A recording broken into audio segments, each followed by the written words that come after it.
Oskawee Kwasin.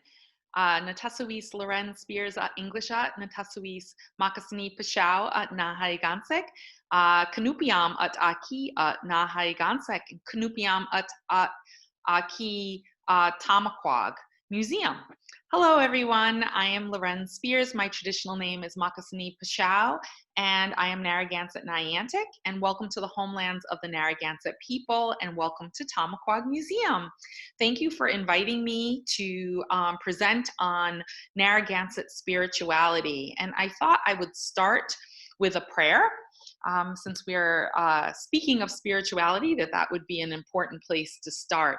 I'm going to say it in the Narragansett language first, and then repeat it in English as well. Kanupiam wuchi nitampawag ka nitanksawag at aki at Narragansett. Katabatash katantua wuchi wami nawi nakan wuni tiawank. Katabatash katantua wuchi wuni kisak. Katabatash katantua wuchi nipaus ka matakwasag. Katabatash katantua wuchi kitan. Katabatash katantua wuchi namas to napasag nakeki putampuag pakwakwag ka ashantiag. Katabatash katantua wuchi wata. Katabatash katantua wuchi nipaus nepeshawag kwananang wamsakuk ka honkawag. Katabatash katantua wuchi sokanun kacha usha niampaog ka waiupaya manash. Nashbi mishatashin piangwag kuchi sitao. Katabatash katantua kakantamwu wami sakwan kisakwan takwanak ka paponi pashao nashbi wuni tiawank. Katabatash katantua wuchi wami paman tamwe tian tig uasianash. Katabatash katantua wuchi tanganash. Katankam man at anantam mahug ka nashawank. Kanashawanku kachisumau onkonginawan.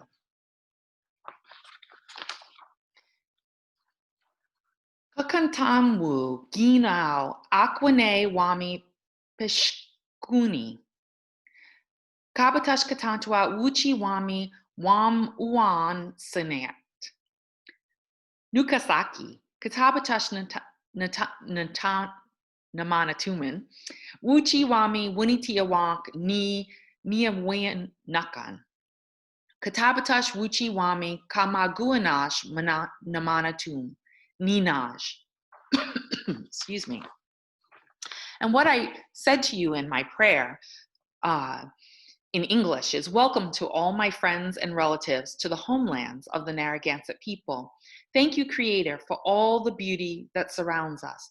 Thank you, Creator, for this beautiful day. Thank you for the sun and the clouds.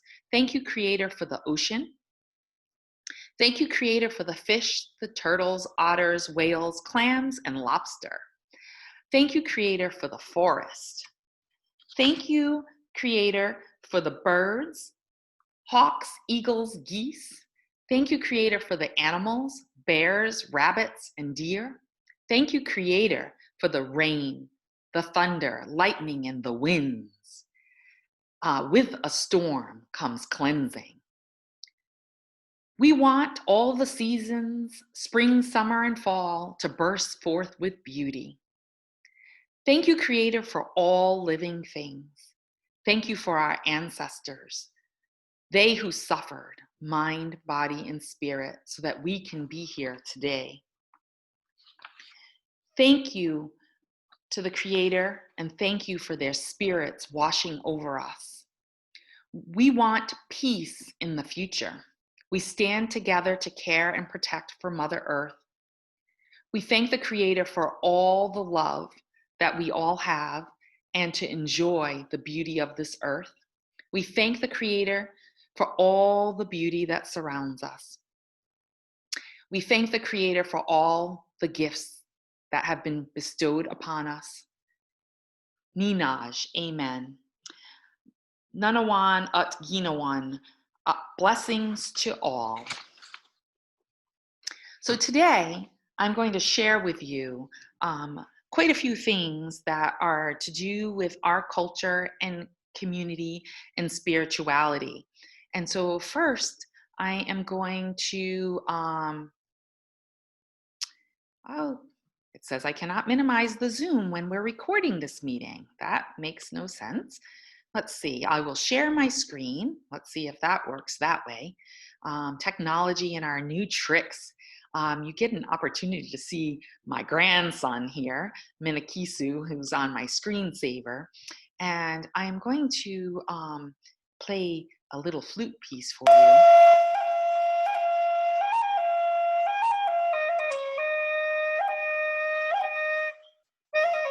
as I prep my presentation.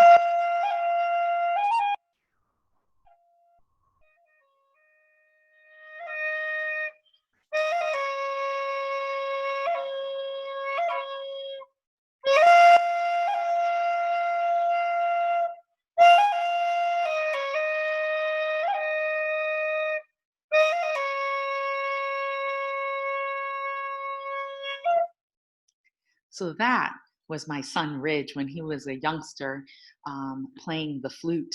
And flute is part of spirituality and ceremony and the music there. But the flute was often used in a courtship ceremony.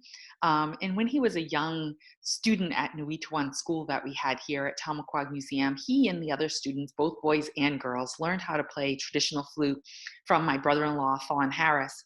And I remember when he was a teen, he said, after being phenomenal at playing the flute, he was no longer going to play the flute anymore. He wasn't interested as a, 14, 15-year-old teenager. And when he spent time about 2 years ago out at Standing Rock, being a water protector, he met Michaela. And Michaela turned out to be the love of his life. And he called his mother and said, "Can you send me my flute?" And turns out that was because he was courting Michaela and did beautiful music for him. And then, of course, later on, we have my lovely grandson, Minaki Sumiquin. So spirituality is part of our everyday. It's about our communities and our families and our cycles of life.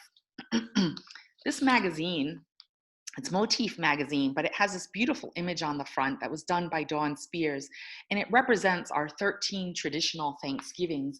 And the Thanksgivings go around the seasons of our year. And so as I'm telling you this story about our perspective, you have to know it is intersected with family and community and our life ways and our traditions and our community and the earth that we live on. So, spirituality very much connects us from the past to the present to the future. It's our ancestors and the blessings that they bestowed on us, the hard times that they suffered in order for us to be here today, and the gifts of the knowledge that they passed along each generation. This particular song I'm going to play a little clip of for you is Kanashawonk, and it was written by the elders in our community as part of one of our language programs at the Narragansett tribe. And the goal was to create fluency within the language.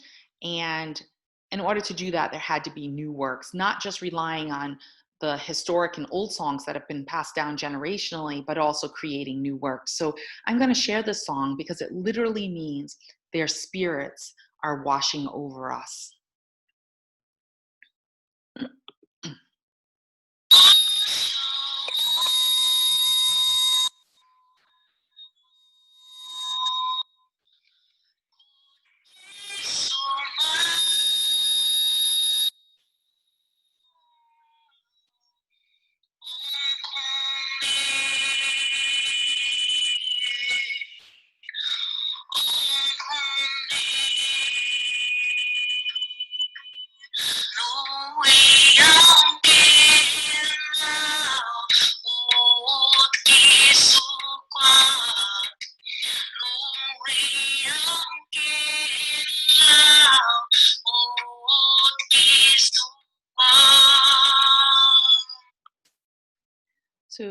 that was a song that the elders wrote when they went down and did ceremony at Great Swamp and the memorial site where our ancestors perished during um, King Philip's War, where many were massacred during that time. And so, for those that escaped and persevered the atrocities of colonization and conquest and slavery and genocide and forced assimilative practices, we remember them, we honor them, and we give thanks for their sacrifice. And their sacrifice allowed us to be here today and for us to have the opportunities that we do.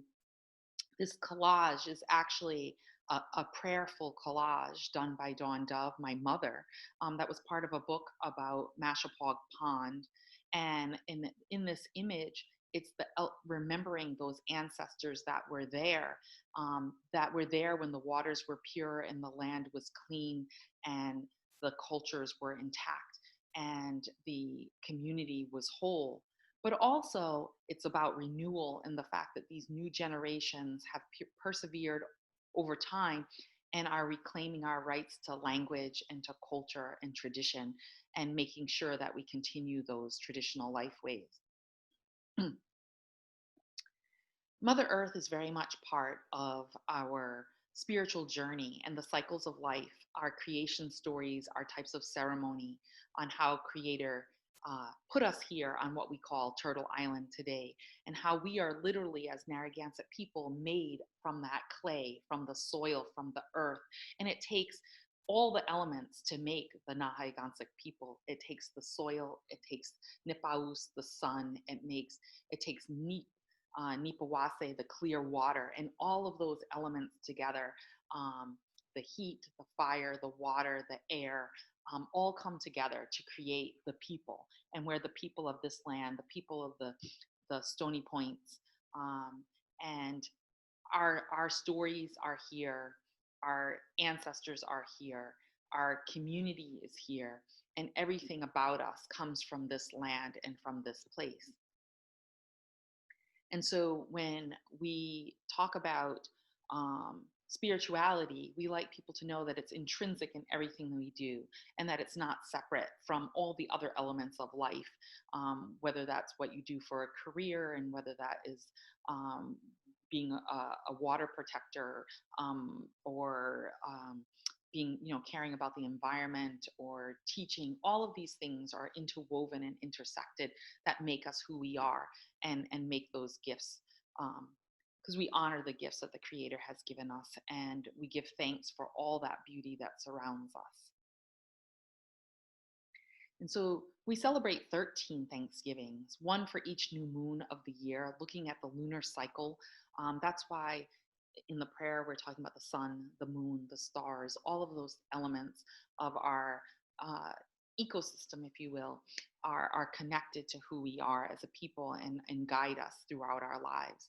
And in these images, ceremony is happening both in a tangible way of ceremony, prayer and community, but through dance and through songs is also ceremony. And so through our 13 Thanksgivings, one for each new moon, we celebrate those harvests, whether we're celebrating the maple sugaring, corn planting moon, strawberry Thanksgiving, green bean Thanksgiving, the green corn harvest, the cranberry, the whaling, the spring fishing, and so on. We are giving thanks. And part of that giving thanks is the prayer and thanksgiving while you're going out to harvest. And then it's the prayer and thanksgiving for the gifts that you were given from that harvest and the celebration and the fellowship, if you will, of coming together as family and community to give thanks in a much larger way. And these 13 Thanksgivings are those much larger ways. So I'm going to take you on a little journey around the seasons. And I'm going to start off, since we're in spring, we're in late spring right now, thinking about our ancestors and setting up those fishing camps for the spring fishing and giving thanks for them, and the dances that we have, the fish dance, and giving thanks for those spawning fish that are swimming upstream, and the maple sugaring. This is a picture of my mother when we had maple sugar Thanksgiving here at Tomaquag and had made weetu, or a traditional home structure. It doesn't have the covering of bark, but we were making that. Everything is giving thanks. And so we were harvesting the maple sugar, and in that basket is a traditional birchbark macaque that was actually historically made to create and gather maple syrup. But I want to play another little song for you. This is a song that was written by my niece, Cody Mist. And she wrote this song as part of the language program. And it's a song about Wiconi Neep, or sweet water. And that's all we need. And it's from the maple sugaring. It's just a clip. I didn't play the whole song, but I'm going to give you a little listen.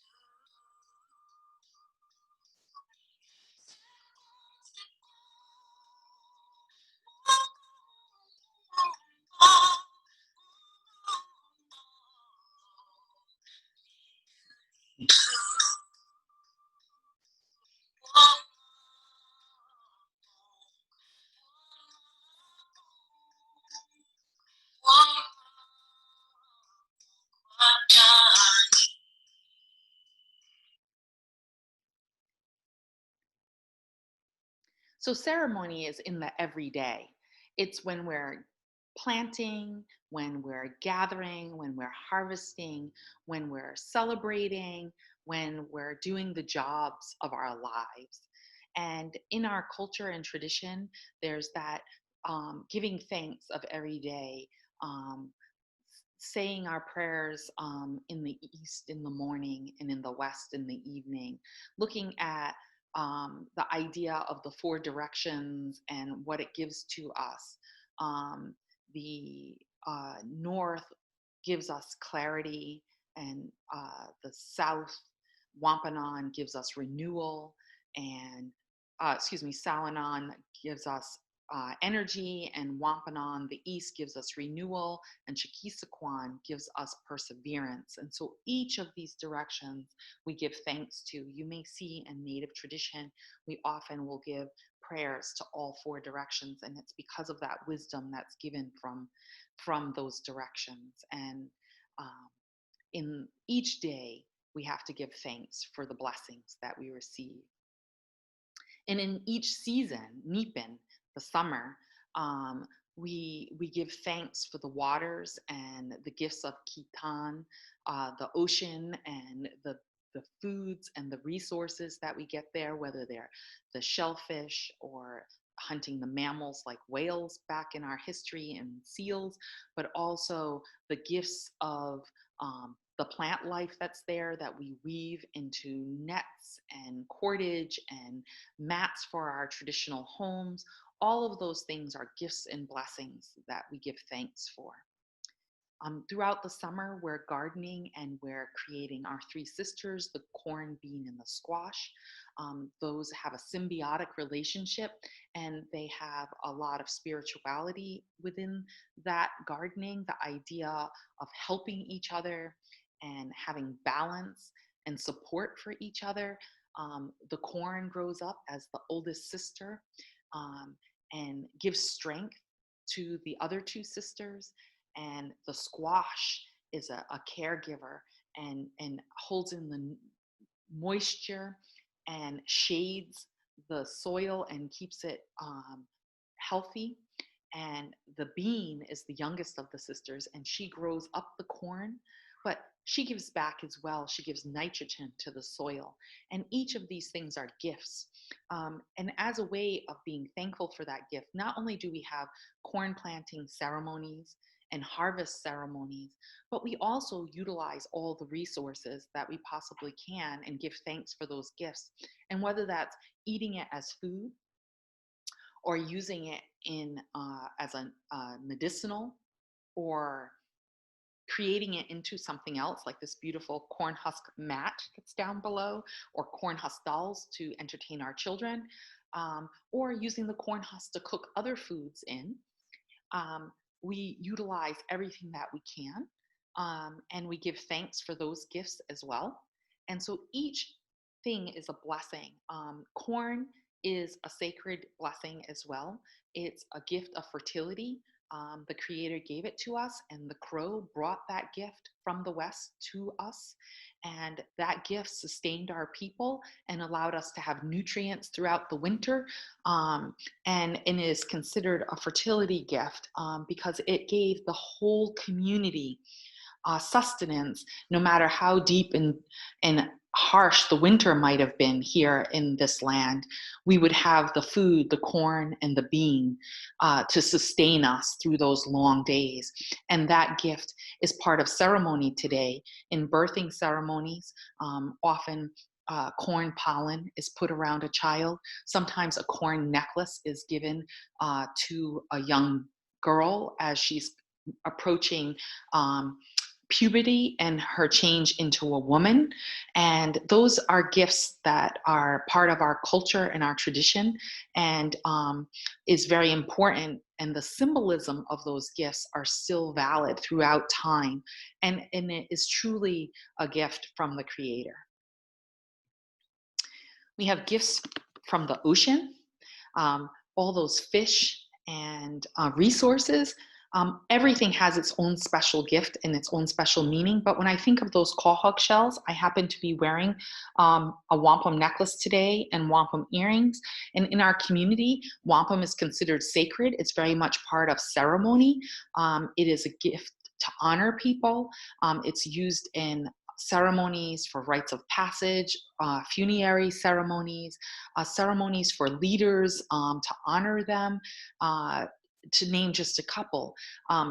It is considered a sacred gift, and it is a gift from the Creator. When you see that gray shell, but then you open it up and you see the beauty that is within, with this purple, this deep dark purple and light purple and white, and the contrast of that, it's hard not to see the beauty and the blessing in that. And I think everyone can see that when they go to the beach and they're walking along and they're communing, if you will, with nature.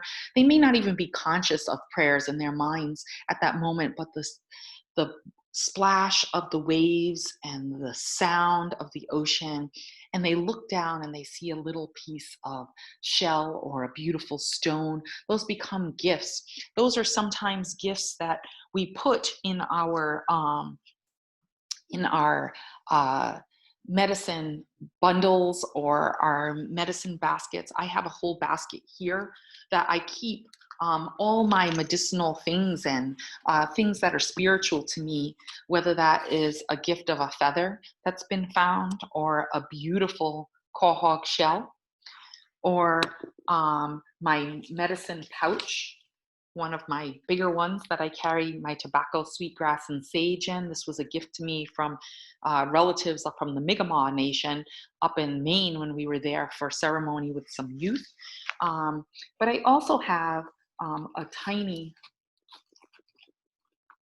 whoops, it's caught, a tiny medicine pouch that I put like a corn kernel in. This pouch I made, we worked learning in our community to pass on traditional art forms, and we had Yolanda Smith, a wonderful Narragansett and Wampanoag artist who does stunning porcupine quill work, and she was teaching us and refreshing our memory, because I had also learned from elders like Ella Sikatow and other relatives in my family long ago. But we did this recently, making medicine pouches to remind us of the importance of continuing those cultural ways, but also knowing that there are spiritual ways in which we continue those.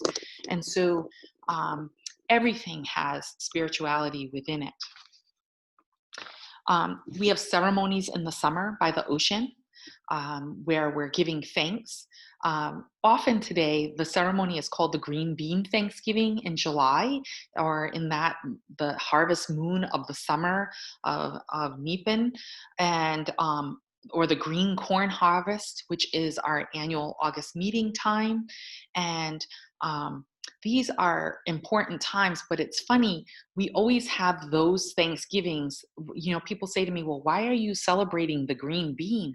Well, it's because it's the first crop that comes up in your garden, in your agriculture, and you give thanks for that gift of all those beautiful green beans. But you have that Thanksgiving with all the gifts from the sea, the what we call today a clam bake, where you've got the lobsters and the crabs and the oysters and the steamers and, you know, all the fish and all the gifts from the sea.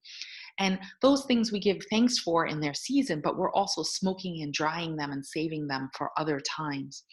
I want to switch out of the screen for just a minute because I want to share with you um,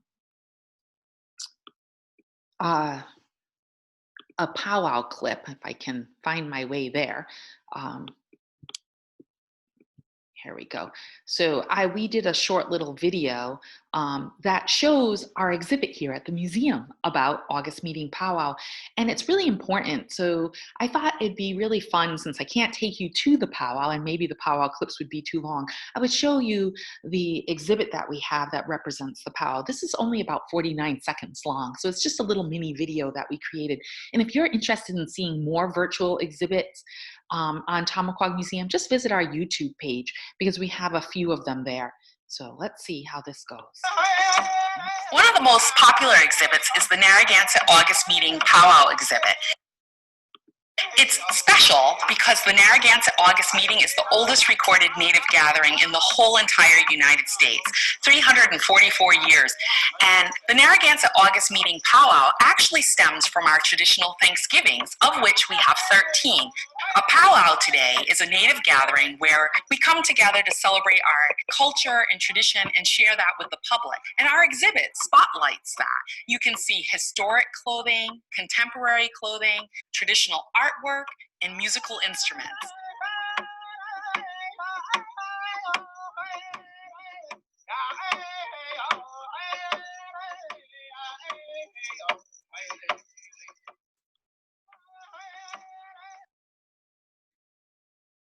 So I'm going to pop out of that again and put us back to our presentation. But I hope you enjoyed a little sneak peek of Tomaquag Museum through that exhibit there. But you can also learn about beading and pottery and the Narragansett Indian Church through these mini virtual tours. And you also can visit theroadtour.org and see our First Peoples Road Tour as well and learn more about it there. And so I thought you might enjoy seeing a little bit of that.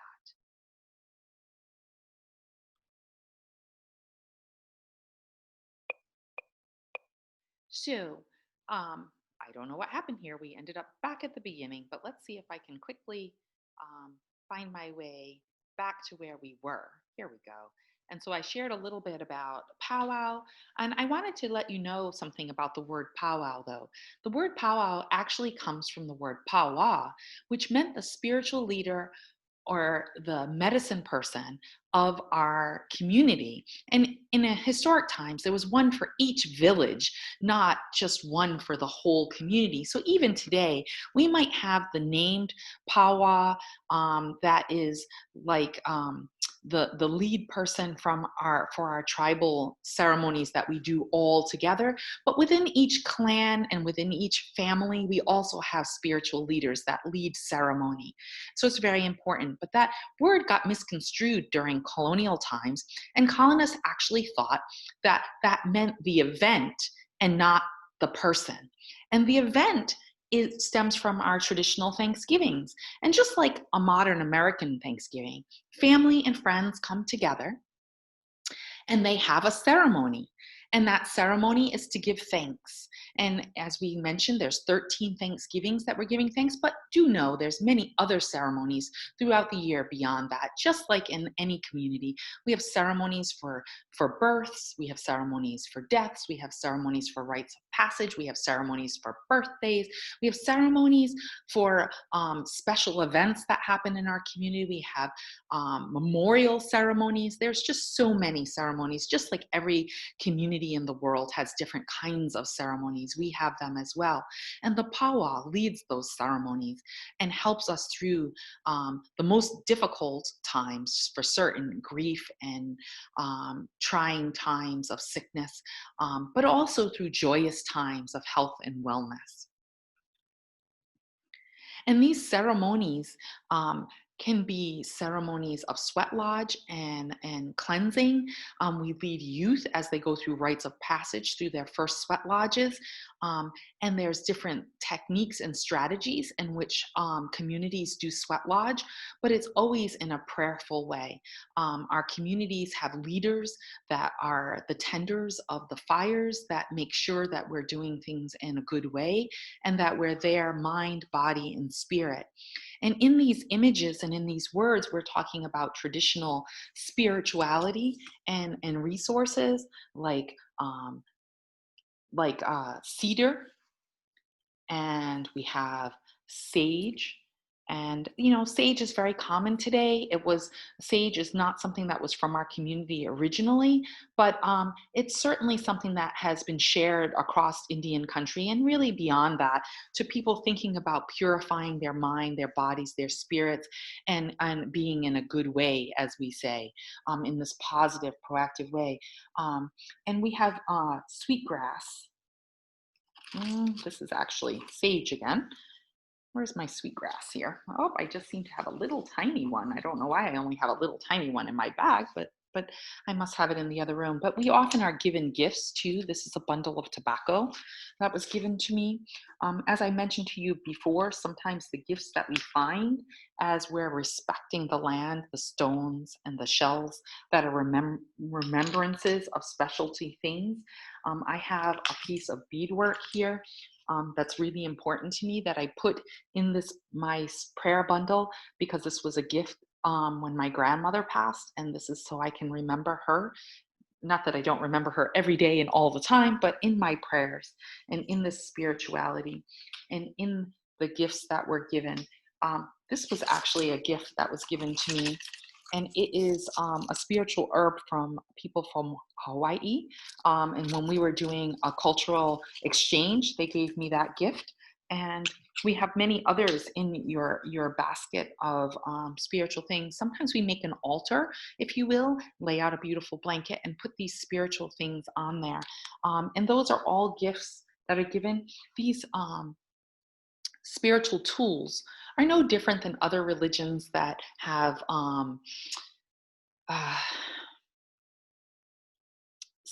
smoke or steam that comes from other kinds of medicinals and herbs and resources that represent their spirituality. And water often is in our ceremonies, like in wedding ceremonies and other kinds of ceremonies that are showing that gift of that Nipawase, that clear water, and that gift of life that comes from that, because as we know, water is life. Nipana Kitiawank, water is life. And so all of these things are part of ceremony. Music and dance is part of ceremony.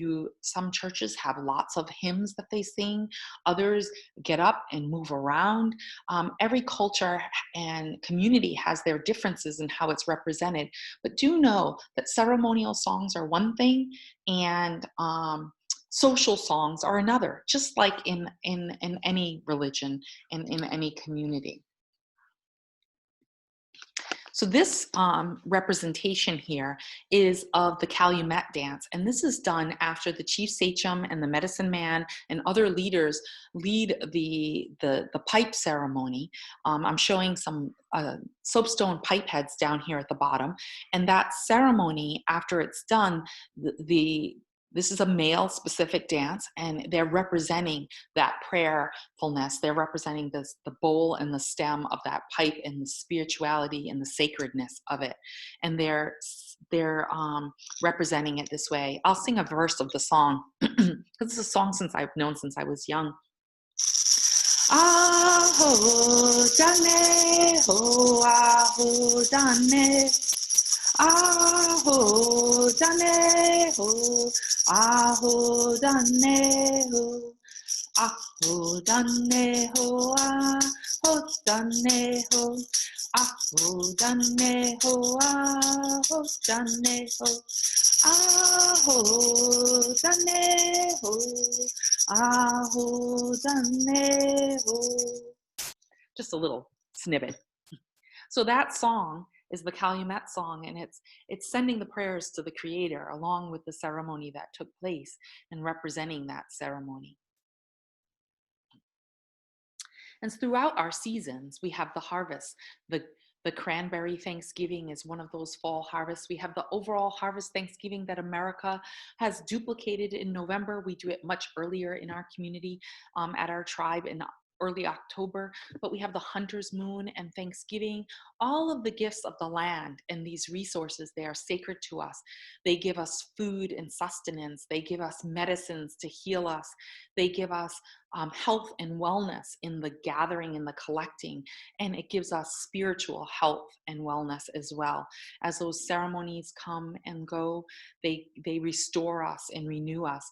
And we have ceremonies in the ocean that cleanse us mind, body, and spirit and bring us back to a renewal and a new place in our lives. It's very important for us to give thanks for all these blessings that are in our lives. And in the winter, we have the cleansing of Xochippo, the snow, and we give thanks for the gifts that the Creator has given us and that health and wellness. And we share this knowledge with our children through our stories and our learning and our traditions and our games and all of these blessings that are here. And we give thanks to the cleansing that comes. Nipaus, the sun, Nanapashet, the moon, Anakwasag, the stars. It connects us to the celestials, and we give thanks. There are ceremonial spaces in our landscape that have been here since time immemorial, where our ancestors literally mapped out the equinoxes for ceremony, the winter equinox, the summer equinox, the spring, and the fall. And those stone ceremonial spaces can still be found in our landscape, and we go there at times and have ceremony and give thanks for the knowledge that our ancestors had and how they managed to pass that down generation to generation and share that with each and every one of us time and again. This happens to be a clip from our archives of my grandfather when Chief Roaring Bull. He was a chief, and this was the ceremony when he became war chief. The war chief in our community is like the Secretary of State. Really, their goal is diplomacy and advocacy for the people. And this happens to be a news clipping from when he did that, and he had to show his strength, but there was lots of ceremony that led up to this final ceremony when he was bestowed the title of sachem and a chief, where he had to do good deeds and he had to show his physical and mental and strength and do honorings for the community. And all of these things showed his ability to lead the people and to protect the community. And our warriors are that. And we have just recently celebrated Memorial Day, and that is to celebrate the warriors of all of our communities and how they care for and protect and honor our communities. And the war chief of our community does that, but as does all the leaders of all different kinds, the clan mothers, the sachems of each village and of each clan, and the leaders of our communities historically through today, and how they give to the community and protect the community and honor the community and lead the community in health and wellness and unity and well-being and strength and education. All of those things are important and lead us through our spiritual ways and our cleansings and our healing mind, body, and spirit. My mother acts as a leader. There are other tribal leaders like Tall Oak Whedon in this picture that show their leadership. There's people behind them that lead people within our Indian church and in our community. It's important to know that there are many leaders in our communities and in our clans and in our families, and everyone has a role in this because it takes a whole village to raise our young people, and everyone has their important gifts to give. And it's important for us to recognize the gifts of everyone in our communities, from our young people who lead ceremonies and lead ceremonial songs and dances, to our elders that pass down that wisdom and clarity and knowledge to our next generations that come. And it's important for us to send that knowledge in each generation. Today, we may not live in those traditional homes as a regular thing, but we use those as ceremonial spaces, ceremonies for weddings, and having those ceremonies where we give gifts, the Nakomo, giving to others to show our honor and our respect and our traditional ecological knowledge that this is something that we must continue on. In the naming of our young people and having those naming ceremonies, and giving those gifts of that traditional knowledge of language and culture and life ways that are so critical within our communities and our people. And so each generation is passing it on, and they're learning the prayers in our language, and they're learning our traditional songs and our ceremonies, and they're learning our traditional life ways and how to intersect and balance that with the modern world. We live in the 21st century where we use Zoom to present to people, and other technologies, but it's important to know that our young people are using those technologies to document and preserve and pass on our traditions, our knowledge, our life ways, our ceremonies, our stories, our songs, our cultural knowledge. And it's very important to do all of those things and continue it for the next generation that comes. For me, as a new grandmother of Minikisu Miquin, who is 2, at the end of May, he turned 2, and we wanted him to know his knowledge and his traditions, and we're passing that on every day. He's not only learning his Narragansett culture, traditions, and ceremonies, but his Paiute a language, culture, and traditions. And so he calls me his Nukumis, but he calls his grandmother on the other side Ma'a, so that he can know the language of both peoples. And so as our families and communities come together as intertribal communities, they learn the culture and mores and lessons and traditions and ceremonies of both their sets of their ancestors and their communities. And so in our culture, our communities, our young people are sharing their spiritual knowledge and their cultural knowledge. And I wanted to intersect this for a moment because sometimes in Western ways of thinking, science is separate from spirituality. And in our culture, science and spirituality are woven together because we think of it this way. We are the earth. What we do to the earth, we do to ourselves. And the earth and all its elements is science. It is that chemistry and physiology and biology and botany and so on. It's all connected, and we are connected, and we must respect the land and its resources, and we must tell those stories and understanding so that we can pass it on to the next generation so that they understand how we fit in this world and in this universe, and how it is our responsibility to care for it and to pass that knowledge on to the next generations to come. And we do that through our stories, through our creation stories, and through our Thanksgivings, and through all the stories of how everything came to be here on Turtle Island, and how we all intersect with that, and how that knowledge, that scientific and cultural and spiritual and traditional ecological knowledge is all woven together. And it is up to us to pass that along and tell our young how to understand who they are and how they fit in this world and how they fit in their culture and knowledge and traditions, but all how that intersects in the 21st century and how they can be proud to be who they are and to pass that tradition on to the next generations that come. And we think of this in a very holistic way, that we are all part of this, that there is, we are whole, and everything about us is connected, and that our ceremonial leaders, the Pawa, leads us through the ceremonies of every day, and that holistic practice of being connected to the earth and the seasons and the harvests and the gatherings and the rites of passage and the ceremonies and birth, death, marriage, all is part of who we are, and that they're incorporated in everything that we do. Our ceremonies incorporate the music and the songs and the dances and the lessons of life. And life is a ceremony, and we want our children to understand that and to pass that on.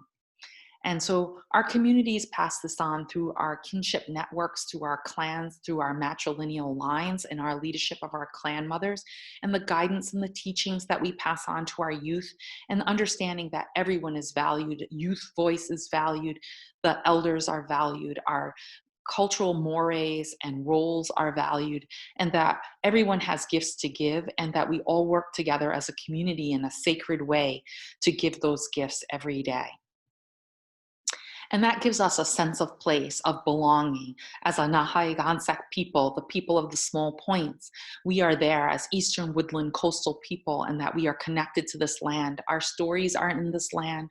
Our lifeways are in this land. Our ceremonies are in this land. And each generation of our people bring this to full fruition. And we are the people of this land. And so I'm going to escape from that screen and hopefully leave you with one more thing as we close out.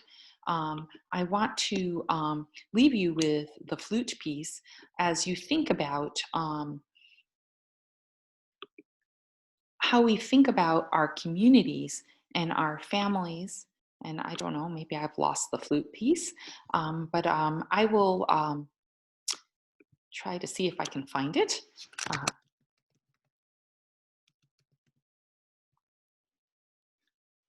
And see if we can get it to play while I'm finishing off. Yes. And I just wanted to say thank you to all of you for joining me for Spirituality, a Narragansett Perspective. Please know that this is my perspective and that other people may have additions to this perspective, and understand that spirituality is a very personal thing and everyone has their view. And everything that I share is to honor myself, my family, my community, but also to honor everyone else and their spirituality and how they perceive Katantuit, the Great Spirit, God, and how they view that. And to understand that we all have our ways of knowing and our ways of thinking, and we want to honor all of them. And so with that, I give thanks to you for being here. And if you'd like to know more, feel free to visit our website at tomaquagmuseum.org, visit our YouTube page, or follow us on our social media. We have Instagram, Twitter, Facebook, and we love to reach out and chat with folks. So shoot me an email. It's my first and last name, Lorén Spears, and at tomaquagmuseum.org. So Lorén Spears at tomaquagmuseum.org.